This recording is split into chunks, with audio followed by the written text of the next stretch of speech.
And the Secretary has the first question. So, David, thank you. And it's very good. So the question I have for you is, so I agree with you that we're playing small ball.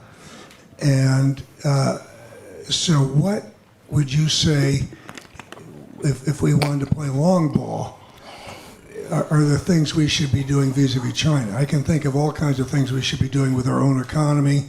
We should have been pursuing the TPP. There are all sorts of things we should be doing unilaterally.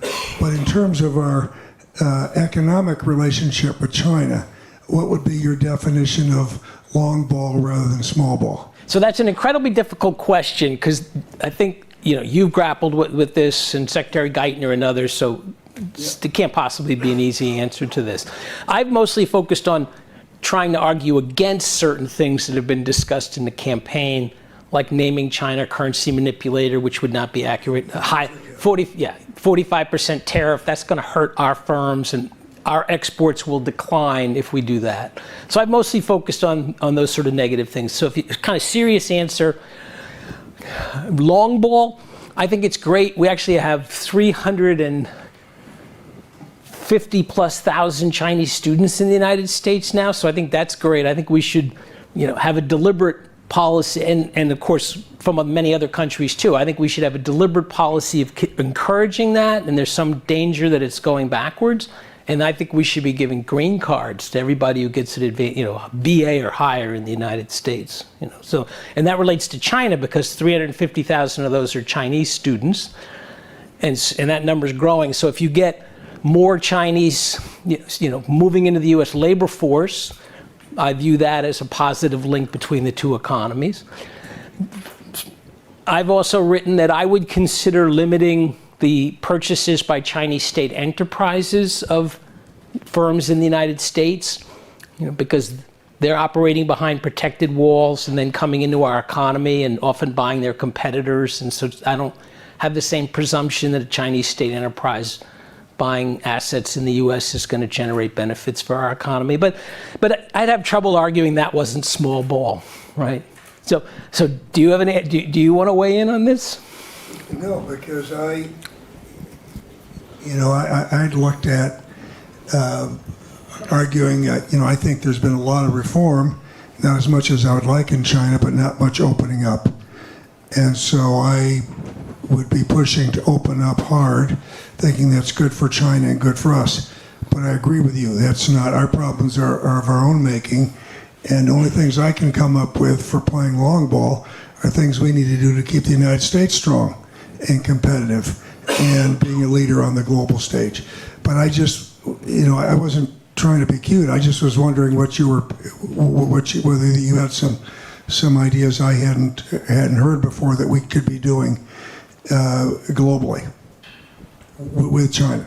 It is ironic that the United States is kind of pulling back from support to the World Bank and the other multilateral banks where we are shareholders, when there's tremendous demand in the world. So, we could now come back to China and say, you proposed years ago that we work together to double these institutions. Are you still willing to do that now that you've started your own AIB?